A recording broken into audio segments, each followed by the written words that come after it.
tomorrow, Ronnie. Oh. Word. Let me paint you guys a picture. It's 2008. You hear that Paul Rudd has teamed up with Sean William Scott, and they're going to do a comedy. And it's the kid from The Hangover and some other unknown actor. And it's a very odd take on The Odd Couple. The kid from The Hangover or the kid from Superbad? Superbad, that's the one. You know who I'm talking about. And it's Muffin. It's McMuffin, yeah. And just when you think Sean William Scott can't continue to play the same role he's been playing in American Pie and still make money off of it, he knocks it out of the park. And we get the fantastic 2008 Odd Couple weird take of role models. This movie I actually saw when it came out. This is one of those few that I actually went to the theaters and watched. And even from the first time that I seen it, it cracked me up. I absolutely loved it. So I want to get right into it because I've been holding this question in for a couple weeks. Josh, what did you think of the LARP? And is it true to, you know, did they nail it? Did they mess it up? What was correct about it? What was wrong? Did you feel representation in this movie with the LARP? I got to tell you that whoever put this movie together did his homework. That naturally, as one might suspect, that part of the film resonated for me. But yeah, no, it's quality stuff. I mean, you know, as with any Hollywood production, there's like a little over dramatization of it. But there are definitely LARPing groups that are like that. There are some that are a lot more serious, some that have better equipment, but that's close enough to be workable. Did you like that aspect of the movie? Did you enjoy it? Did you know when you first, is this the first time you watched it or did you watch it before? No, I've seen it before, but when I saw it the first time, I don't think I knew that that's what was coming. Okay. Although when Mclovin was on the roof there practicing with his padded sword and he's in his little cloak, I was like, I think I know what this guy's doing. This guy gets me. Mm-hmm. Oh man, Liz. Yes. Being married to a LARP enthusiast, I'm just gonna roll into it with you. Nobody said anything about LARP enthusiast. I just said I understood. No. LARP sympathizer. Liz, have you watched this movie before, or was this your first take? No, I have also seen it once before. We didn't see it in the theater. We saw it. I think we rented it, you know, back in the days when you would Netflix DVDs to your house. This was one of those ones that we Netflixed because a friend of ours liked the little, was it Ronnie? The little black kid in it. Mm-hmm. He thought it was pretty funny. But when I found out it had two of my favorite like comedic actresses in it, I love Elizabeth Banks and I love Jane Lynch. They're both super funny. And it's, at first I wasn't sure if that was Elizabeth Banks because the last thing I saw her in when we were watching stuff was like The Hunger Games and Rita Repulsa. And I was like, oh yeah, that's her too. She's like a chameleon in some of her roles. It's kind of weird. But being a LARP enthusiast, no, Josh is not a LARP enthusiast. He LARP adjacent. Yeah, I mean, he's dressed up to go to the Renaissance Fair, and he will act the part when he's there. We tried doing like an interactive dungeon crawl thing when we went to Gen Con when it was here one year in Anaheim. It did go over very well. He is not actually a very good LARPer. Excuse me. He's a very good actor. Sacrificed myself for the party and it worked. He's a good actor, but he's not a good LARPer. There is a small sliver of a difference right there. But yeah, it was fun. It was, I like, yeah, it was that the scenes were over the top, and I think they kind of have to be because it is a bit silly. But it's funny though, because when we were in Tennessee, one of the stores that we were going to go to is actually a LARP group for Civil War, for the Confederacy, actually. So it was kind of interesting to see that in a different LARPing in a different setting of just high fantasy. That was kind of fun. Yeah, looking back at it retrospectively, this movie actually has all the actors and actresses in it are actually like in my opinion, I think they're fantastic. I absolutely love them. Lego, as far as the casting goes, what did you feel? What did you like about it? What didn't you like about it? Did everybody knock their roles out of the park, or did you feel that they needed to have some work? What was up? What was going through your mind? Oh no, I think everybody nailed their part. Yeah, it was super well acted, and I really liked that the teenage kid, like Mclovin, he was still young back then, and he played the dweeby LARPer kid very, very well. The queen, I can't remember her name, but she did a really good job being a high school chick. Ronnie was great. I really like the kids casting. I think they did really well with that. So I can't really, and then dude, Jane Lynch, that has to be the best role of all time. That was so funny. I had remembered, like, I loved her, but like seeing this again, she had me just rolling. I need to go get like a pretzel hot dog, rolled hot dog. That's the prop we missed. And even for the few minutes, what's his name? Is it Dan Marino? Yeah. Even for the few minutes that he was in it. What's his name? Ken Marino. He's Ken Marino. Yeah, dude, right. Even he nailed it. Like, I'm a little bit late to the party with this. Pun intended.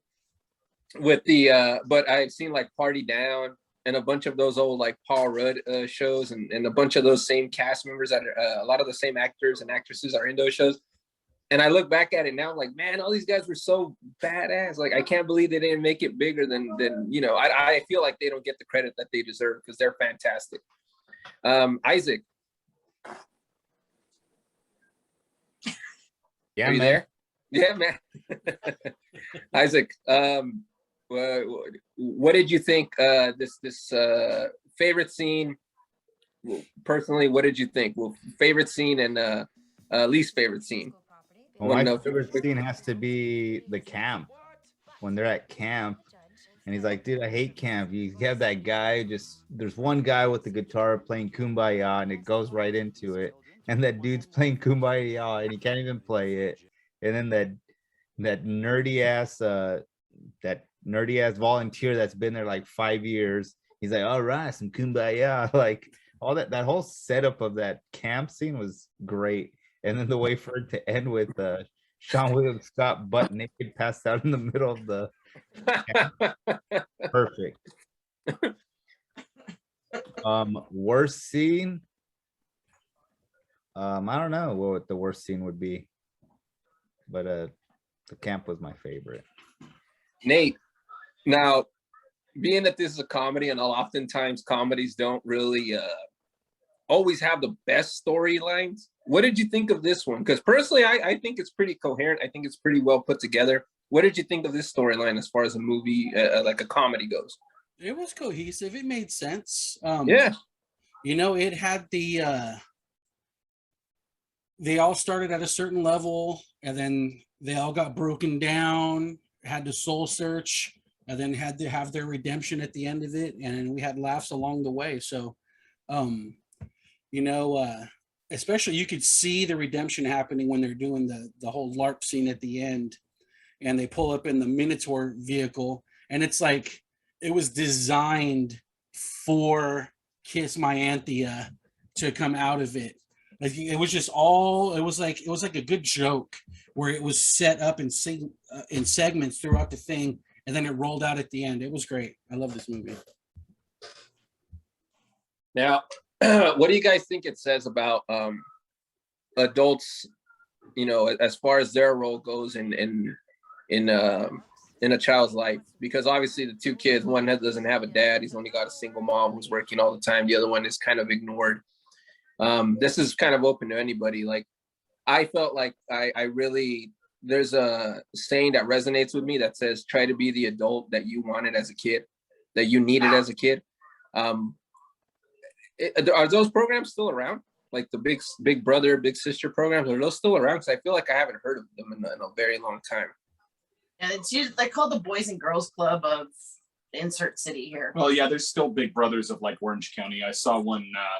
I saw an advertisement on Facebook for them the other day talking about how they'll pair up your young boy with a gay man so that there'll be equality. Good Lord. I'm just saying that's what I saw. That's what I saw. Anyways. How was this sent to you though on Facebook? They're looking for a demographic. You should see the ads I get on Facebook. It's unbelievable. What are you clicking on? It's that unbelievable. That It's algorithm curated. joke, man. A lot of leather and mustaches. I mean, that algorithm don't play, man. I don't know. All right. But everybody's favorite scene. Nate, what was up, man? What was your favorite scene in this movie? What did you like about it? What didn't you like about it? Oh, it's when they roll up in the Minotaur mobile at the end, and they're all dressed up as Kiss My Anthea, and they proceed to kick ass. That was my favorite scene. It was just like I said, it was a good long running joke. It was like a good stand up routine where they throw in this piece here and it segments out, and then you get the payoff at the end. So, Scott, same question. What was your guys' favorite scene, or what was a moment that took you by surprise and you ended up enjoying a lot? Most memorable to you? I don't know, because there's like a lot of good ones, but I think I like it best when Jay Lynch first comes out. They show like the montage of her video about how she becomes the person, and then she comes gun to her and then head, she comes glass in her hand. dancing out from behind the TV, like as it's going through the. And then it's one of those things that she plays this character like she cares, but because of her tone, she also just doesn't give a fuck. You know what I mean? Like, she says all the right words you want to hear and everybody to say, but because the way she delivers them, it's almost like she doesn't give two shits about what's going on, and she just kind of runs with everything in her scene. But conversely, the other thing I don't like about the movie is that they keep coming back to the same gags to riff on it more. It's always like, I don't want to go to prison, and then they riff on it a little, and then the movie goes along, and then they come back, well, I don't want to go to prison, and then they riff on it a little bit. But that got a little tedious for me, but it was still funny in the moment. But like as a whole, it got a little old. But yeah. If I have to pick one scene that's my favorite out of the movie, it's probably Paul Rudd's introduction to the Lair crowd. When Mclovin finally takes him there, and he's being introduced to like his fellow cohorts from whatever the country's name is, Xanthia or something like that. And then there's that one guy with the beard, and he's always talking, in his like really crappy old English. And then he finishes up the conversation. He's like, rub-a-dub-dub. And then he just walks off. And you're like, what the? Isaac, favorite aspect or scene of this movie? What did you like? My favorite character is Ronnie because I love boobies.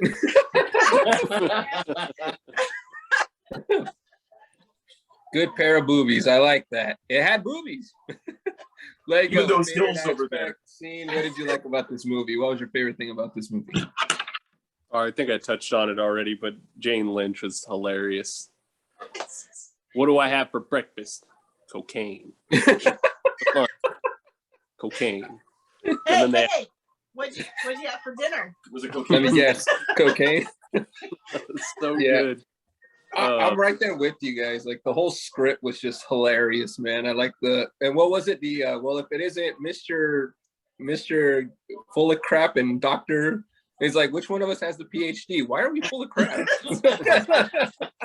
like the script was just so on it that I feel like this was ahead of its time in 2008. When you think about 2008, I'm like, man, this was back then, and it's still hilarious now. I love it. So, Jose, yes. do you think it could be made today and it's the way it is? That's a good question. I don't know if it could be made today. I don't really. I was just bringing back an old question, thinking about like this movie was too fun to come out in 2021. People's panties are in such a fucking bunch right now that I don't know that anybody could let their hair down enough to have fun. I think they could get away with it though. I think they could, because I don't think it really touches on anything that it would like kind of cross a line with anybody. Yeah, what's gonna trigger somebody in this movie? Yeah, it's the only thing. Sorry, go ahead, man. Oh, go ahead. No, go ahead, please. I was gonna say I think there's only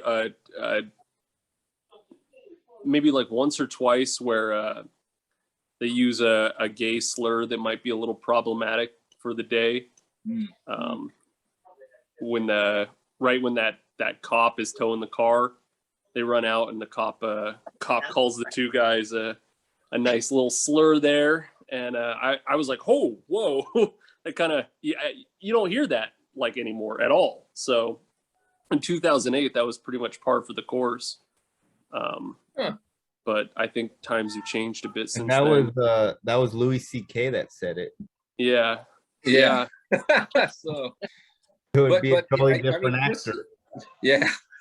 Personally, I don't. I mean, other than that, I don't think I see anything that would prevent this movie from being made today. I mean, people still love boobies. So they could even still use a Beyonce drawing. She's still That's true. You really could. And that's what I'm saying. Even though it was made in 2008, I don't feel like it doesn't feel its age. Yeah. I was trying to think like everything. I mean, Kiss is still around. People still know about it. It's still a reference that I understood, and I'm sure like the majority of the population would understand.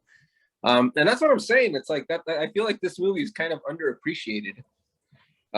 So I don't know, but I mean, what do you guys think as far as like buckets? Like how, like where does it hold its own end of buckets? So Nate, start us off, buddy. Where do you think it is in the buckets?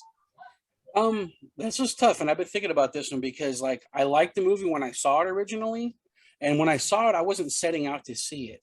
It was just like a new movie that was on some cable channel, and I was like, huh, and I watched it and I was entertained by it. And then I forgot about it. And even when we spun it on the wheel, I didn't even know what it was until I was like, oh yeah, I saw this. Once I freaking put it on the TV, I realized I've seen it before. So I didn't even know I had seen it before. So I mean, it's a solid comedy. I had a good time with it, but maybe now that we've done a show on it, I won't soon forget it. But I don't know what kind of relevance it's going to have or what kind of staying force it's going to have. So I'm kind of between a 7 and an 8, and because I had a good time watching it, I'm gonna go with 8. All right, Scotts, where do you guys feel that this movie is on the bucket scale? I'm kind of like with Nate on it. It's a fun movie to watch, and I just don't. Yeah, I don't know how much lasting power it is. If you like pull up a comedy, Role Models is not like in the top like 10 of my Rolodex for it, but it's fun when you get to sit down and actually watch it and enjoy it and see for what it is. So I'm going with an 8 on this one as well. This has got a lot of role-playing references in it, which you would think is like designed targeted for a guy like me, and I did enjoy that aspect. But I think as far as a movie that has folks like Paul Rudd and Seann William Scott and Jane Lynch, thank you, Jane Lynch, Elizabeth Banks, people that are quite talented. I kind of think this is like kind of low tier for them. I don't think this is any of their best work. I don't even think it's any of their second best work. It's kind of like a third tier comedy film, and if it wasn't for the LARPing, I probably wouldn't enjoy it nearly as much. I think I'm only going to go with a 7 on this one. All right, Isaac. I'm gonna have to go with the 8. It was fun. Had a lot of laughs, and I love movies.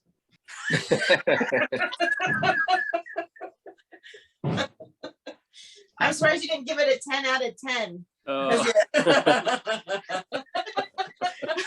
She made a new one. I like it. Hey, And Liz is Lego, what's up, buddy? So just like the Sturdy Wings logo, we'll go 10 out of 10. There you go. I had to do it. In all honesty, this is probably like a 7 or an 8, somewhere around there. That seems about right. The lasting power is not really there. It's a fun movie. It's a feel good movie, and it's funny. But I don't know that it has much cultural relevance. But maybe it got some people into the Boys and Girls Brother Sister Club. Maybe it got some people into LARPing. I don't know. So maybe you got some people in jail because they realize I don't want to do any of that. And I'm there with you guys too. I really wanted to rank it higher, but like Nate said, it's unfortunately it just doesn't have that lasting impact that I think it deserves. And like everybody else touched on, I also believe this is not their best work. But in the spirit of the movie, I also like boobies. Boobies are shaped like 2 circles, and if you put 2 circles together, that's an 8. So, everything comes full circle in life. So that's an 8. Thank you guys so very much. This was such a fun one to watch. This is relive a couple of those moments, realizing how great I have it because I'm not having cocaine for breakfast, lunch, or dinner, or as bad as I have it. I don't know. Maybe who knows if it's a good or bad thing, depending on where you stand in life. I'm now going to hand over the reins to our caveman who always brings the heat, always brings a film that makes us think, makes you rethink your life, makes you think that life isn't for everybody. Lego. life isn't for everybody.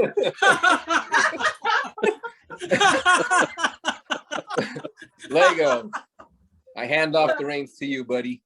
all right. Well, we got a nice list in store. So if you haven't checked out the live stream for Monday, go ahead and check that out. And if you don't want to, it's going to be an interesting week next week.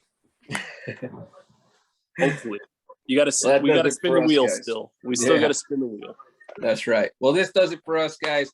Thank you for tuning in. Make sure to like, make sure to subscribe. Those likes, those subscriptions, those comments, everything, they help us stay in business. They help us keep this whole thing going.